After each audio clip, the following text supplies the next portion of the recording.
Tengo un problema cuando yo hago órdenes de desayuno en algunos lugares de comida rápida.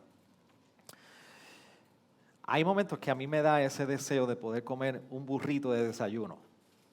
Y los que no están muy familiarizados, pues a veces algunos lugares o muchos de los famosos fast food o de sitios de comida rápida ofrecen este desayuno de burrito de revoltillo. Y tengo un gran problema cada vez que voy a pedir un burrito. Y yo estoy muy consciente de quienes tienen la habilidad de hacer burritos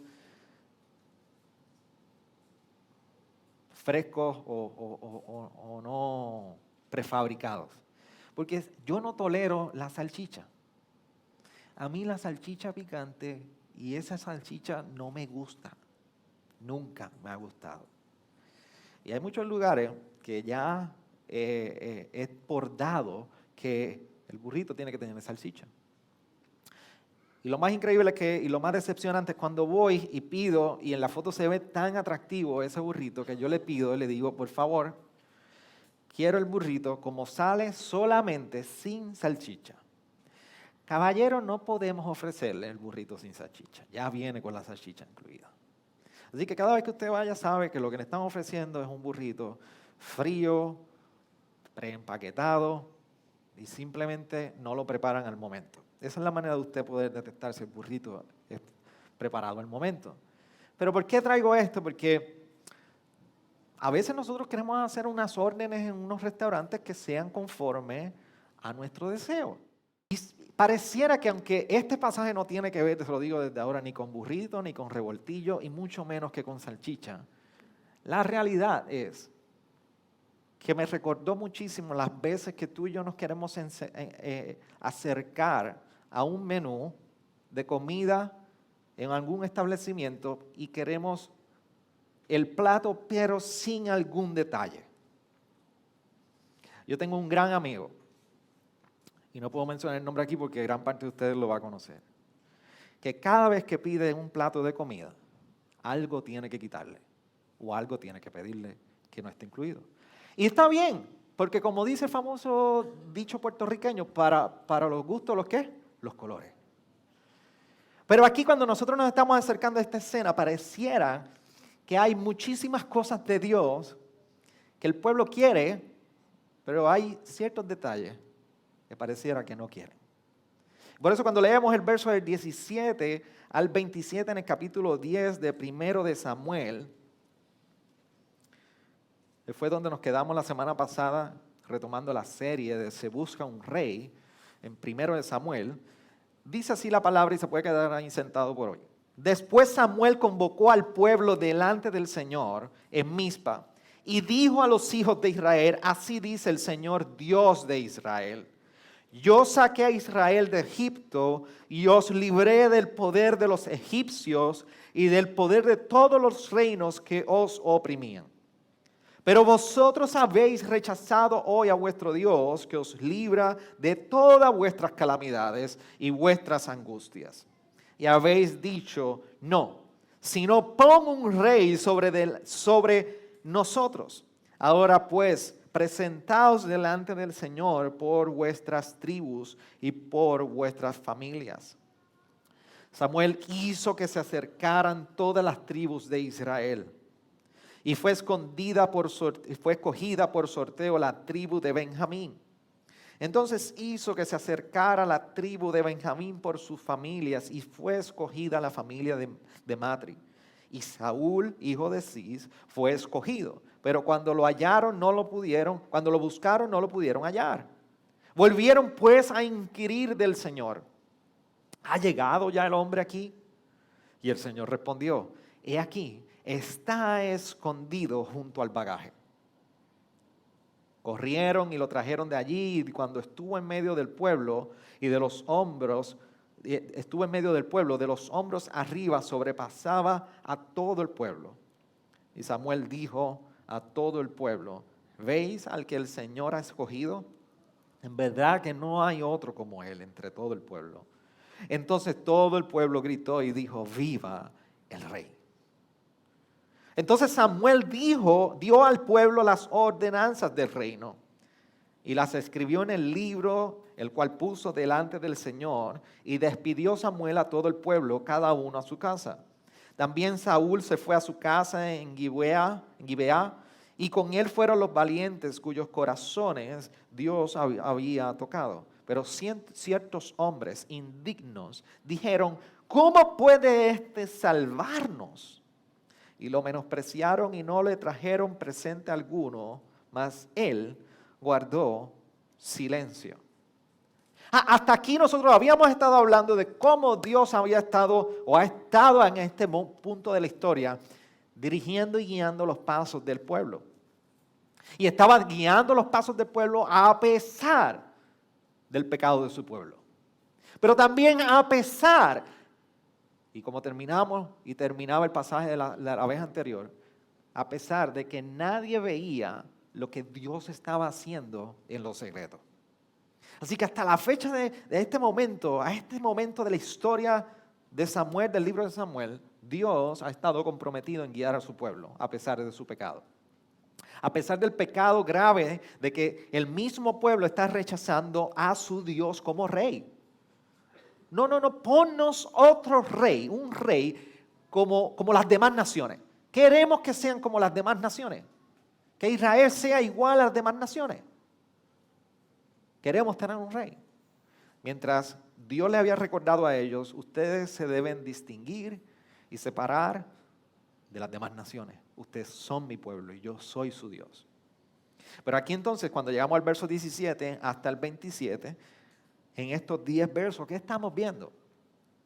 Plan de cosas. Primero, entendamos lo siguiente. Si al momento de usted leer este pasaje se está preguntando, pero es que aquí se está mencionando que se escogió a Saúl como rey, pero la semana pasada vimos lo mismo. Déjame hacerle una distinción desde ahora para que usted pueda separar este asunto. La semana pasada nosotros vimos que del capítulo 9 hasta el verso 16 de ese capítulo 10, estamos viendo el llamado y la elección a Saúl como rey, pero en lo privado.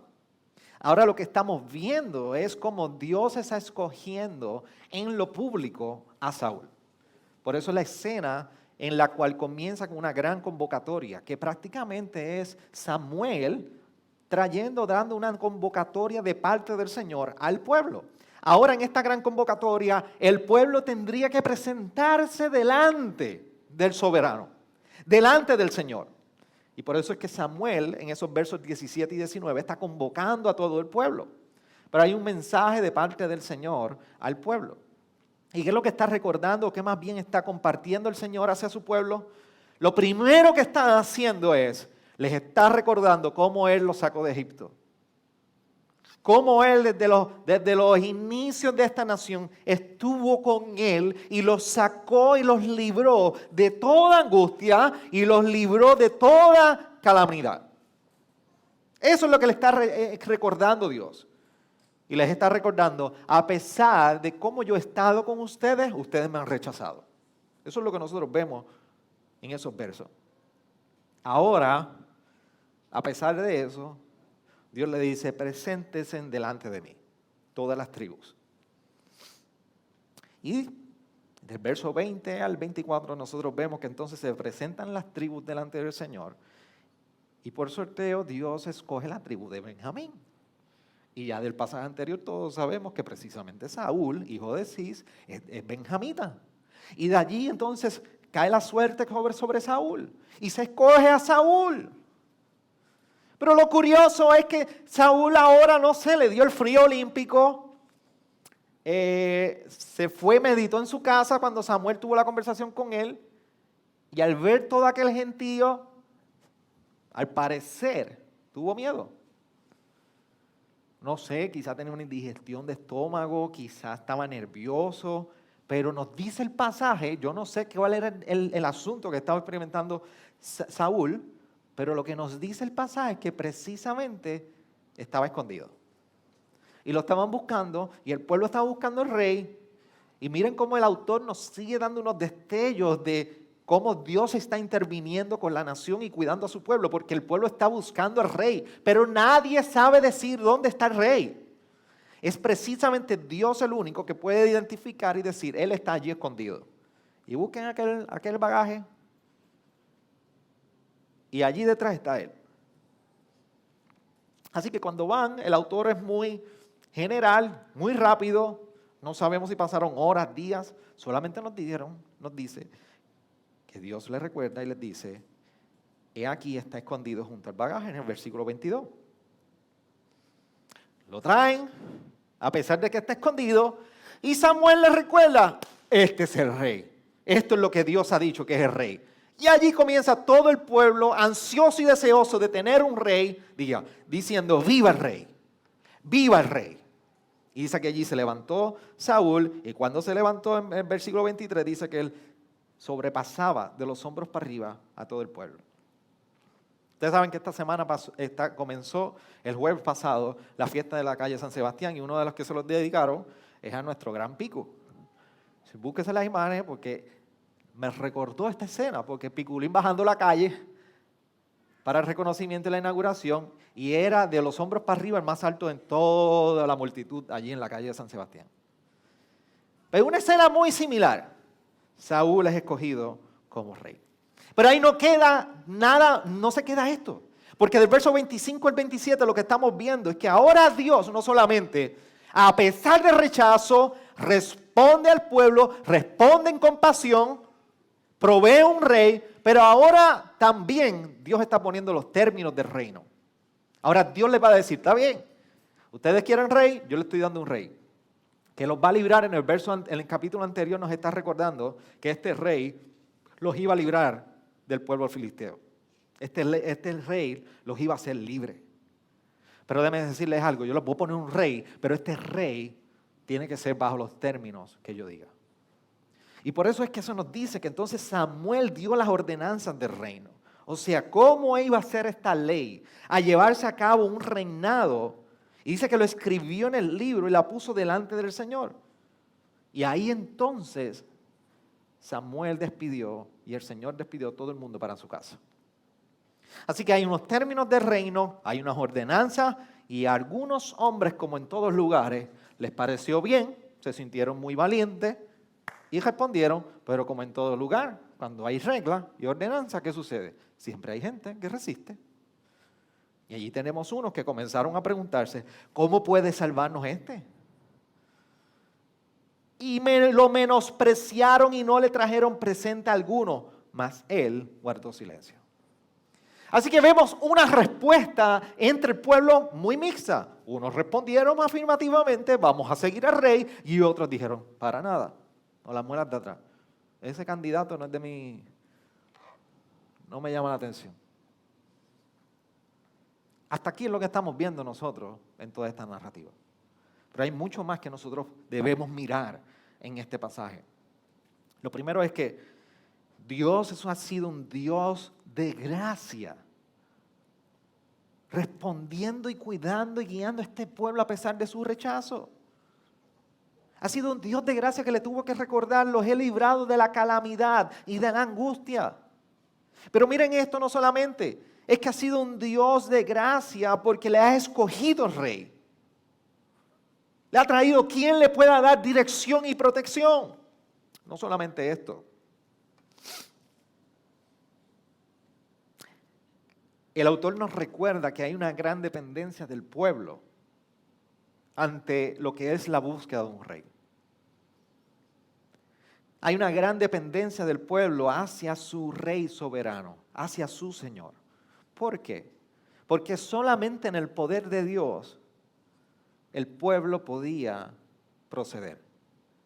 El pueblo tenía una incapacidad de poder escoger e identificar un rey que gobernara sobre ellos. Por eso la pregunta que se hacen delante de Samuel y del Señor es, ¿está aquí el hombre? El pueblo estaba incapacitado de escoger un rey. Y el verso 22 nos reafirma eso, Saúl estaba escondido. Así que lo que nos está recordando en cierta manera el autor es que fuera del poder de Dios, ellos no podrían continuar como nación. Pero no solamente el autor nos está resaltando que hay una gracia de Dios a pesar del rechazo. No solamente que el pueblo está en dependencia completamente del poder de Dios, sino también nos está recordando que hay una ley de Dios para con el pueblo que demandaba de alguna manera una respuesta del pueblo hacia su Señor. Dios estaba comprometido a demostrar su gracia, su poder con este pueblo, pero era importante entender que este mismo Señor demandaba una respuesta hacia sus ordenanzas, hacia su ley, hacia su orden. Dios demandaba una obediencia y un orden. Y estos son los grandes temas que nosotros estamos viendo en esta porción de la narrativa. Hay una gracia de Dios a pesar del rechazo, hay una dependencia del Señor en la incapacidad y hay una ley del Señor que requiere una obediencia del pueblo. Con nosotros se relaciona de la misma manera. Porque nosotros leer estos 10 versos de este pasaje y esta parte de la historia de Samuel, nos recuerda que tú y yo somos dependientes de Dios. Y somos dependientes de Dios por dos factores muy importantes. Primero, porque en tu condición y en mi condición o naturaleza y naturaleza humana, tú y yo estamos incapacitados. Y solamente en el poder de Dios es que tú y yo nos podemos mover. Solamente en dependencia de Él es que tú y yo nos podemos mover. Y esta es una parte que luego de que nosotros experimentamos el gozo de esta salvación, experimentamos su justificación, en muchas ocasiones olvidamos. Y pensamos que porque ya hemos cruzado al otro lado de la cruz, ya nosotros no tenemos nada más que recordar. Pero tú y yo debemos recordar que la naturaleza tuya y mía es una naturaleza que está en total separación de Dios. Y sin su intervención no sería posible que tú y yo pudiéramos estar delante de Él. Mira cómo Efesios capítulo 2 nos lo recuerda en este pasaje muy conocido, pero los primeros 2 versos traen contexto sobre lo que tú y yo somos.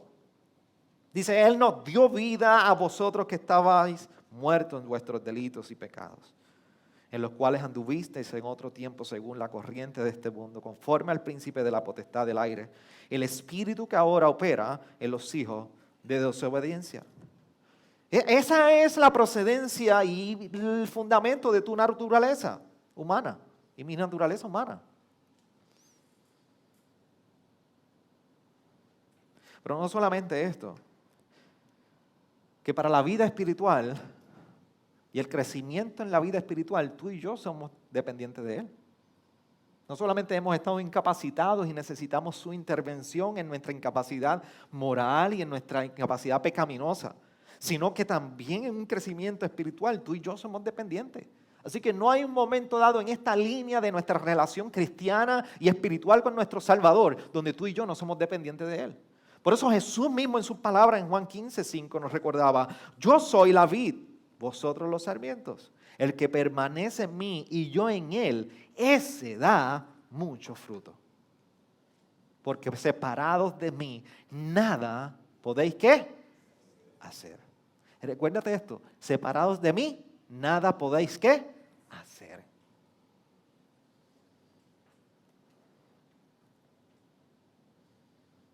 El problema es que queremos hacer, pero separados de Él.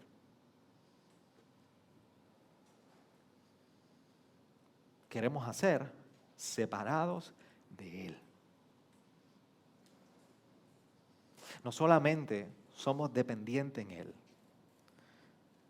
Nuestro Dios, tu Dios, mi Dios, nuestro Dios, al que tú y yo venimos semana tras semana a adorar, al que tú y yo le servimos en nuestros días, ese Dios demanda y requiere una respuesta tuya y mía.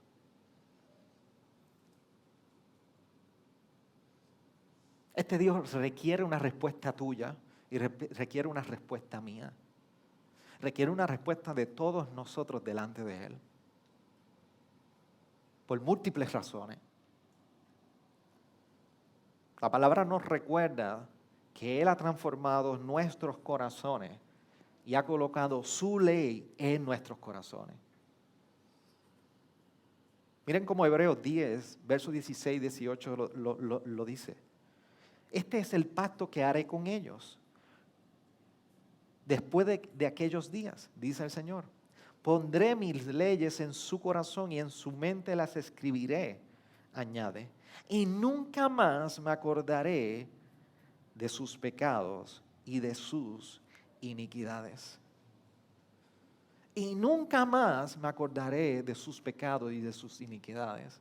¿Saben lo que quiere decir eso?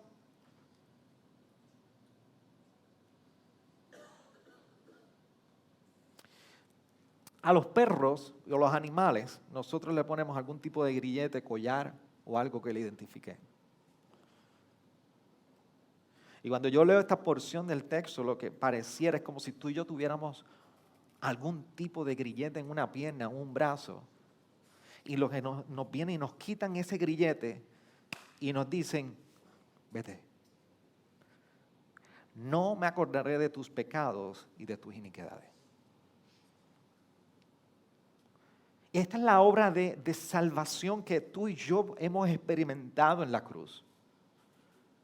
A nosotros se nos ha quitado el peso de culpa del pecado y de la iniquidad. Y nos han dicho, más nunca me acordaré de Él.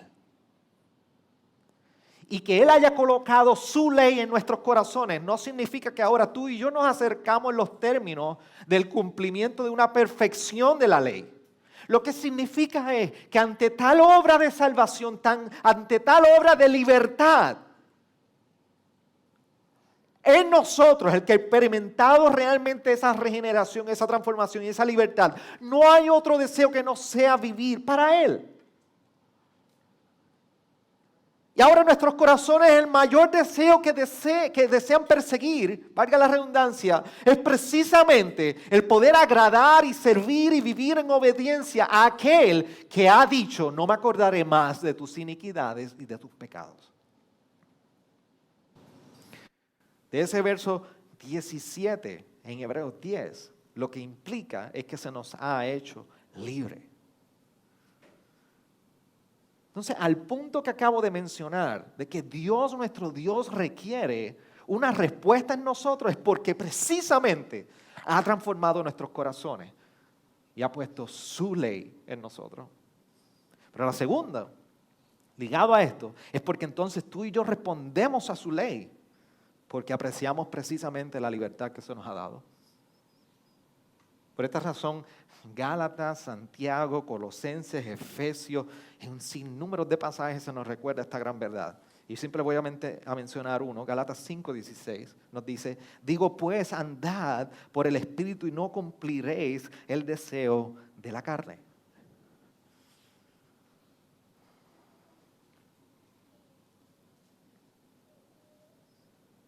No hay tal cosa como resistir los deseos de la carne.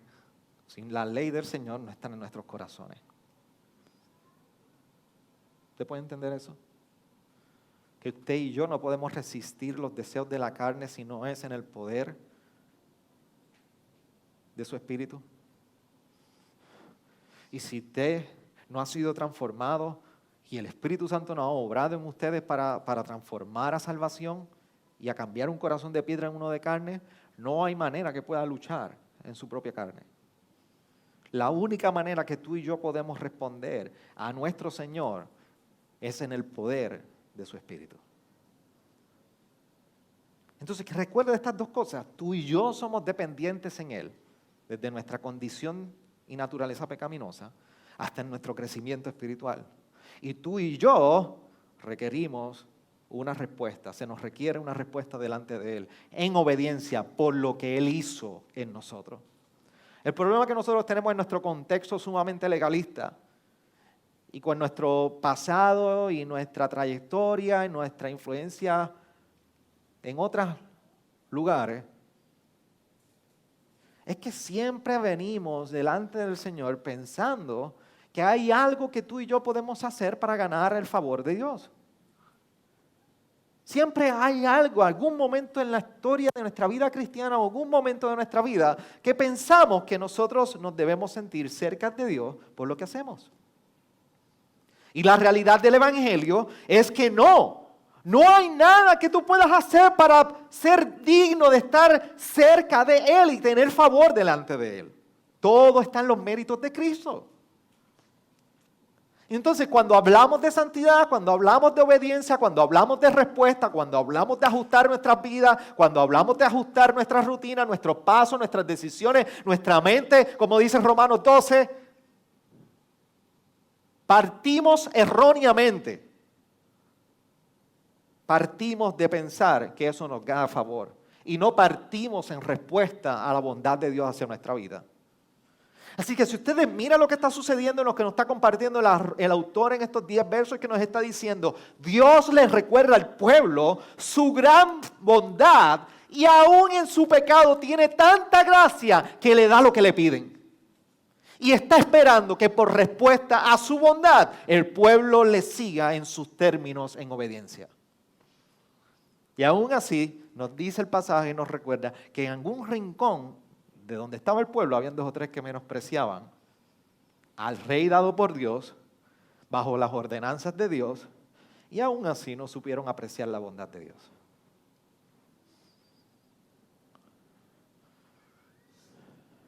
Y esta es la imagen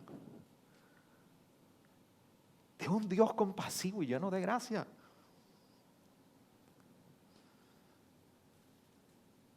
Es un Dios cuyo pueblo es dependiente, pero es un Dios que hay compasión, pero demanda respuesta. Y cuando hay amor, libertad, bondad, esto no es incongruente. Compasión y obediencia no es incongruente. Cuando hay amor, gracia y bondad. Incongruente es que no exista la respuesta al amor, la gracia y la bondad en obediencia. Pero esto es lo terrible del corazón humano, tuyo y mío. Que las cosas buenas siempre las llamamos alguna falta. Esa es nuestra naturaleza humana. Siempre vamos a hallar falta a las cosas. Ahora yo tengo una pregunta para ti. ¿Cómo luce esto precisamente en tu vida? En tu casa, en tu vida personal, en tu matrimonio, en tu crianza, en tu casa. Porque yo te voy a compartir algunos retos que yo puedo identificar que experimentamos en diferentes dimensiones. El primero, en lo personal. Queremos el reino de Dios, pero no sus términos. Y precisamente tú y yo nos encontramos en muchísimas ocasiones anhelando tener cambios y ver cambios en nuestros hogares, en nuestra vida personal particularmente, pero no hay respuesta a sus términos. Queremos que Dios lo haga todo. Así que queremos cambios en nuestras vidas, pero no hay una respuesta nuestra a sus términos.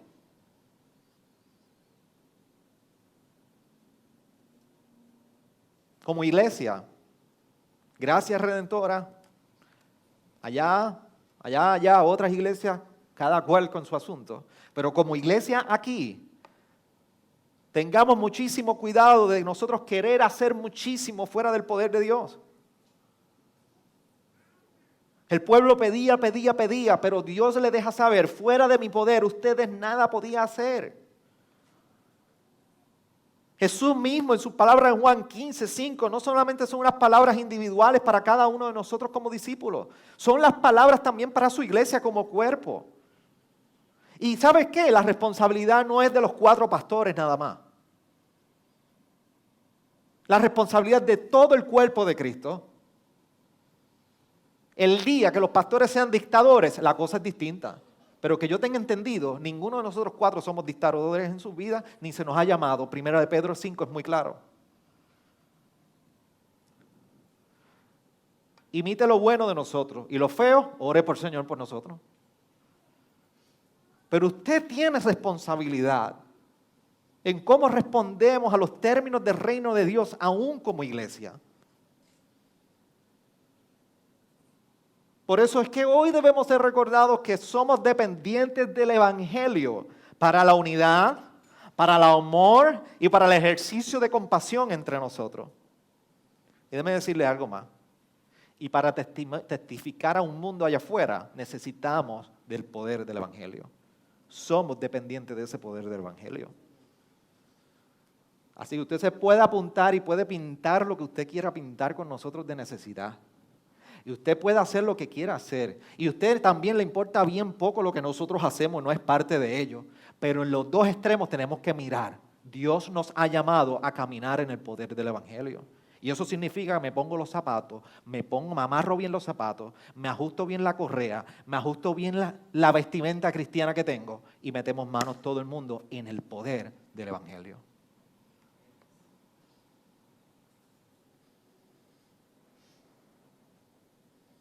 Dios ha manifestado su gracia y su compasión sobre nosotros. Y déjame ser un poco más directo. Dios ha manifestado su gracia y su compasión sobre ti. ¿Cuál es tu respuesta?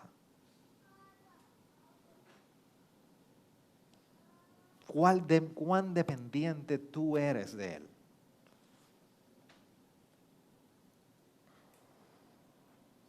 La historia de hoy nos recuerda que a veces queremos tener el burrito sin salchicha. Pero en el reino de Dios no tenemos al rey sin sus términos. Y la iglesia tiene que aprender, tú y yo, a que no caminamos en nuestros términos, caminamos en sus términos.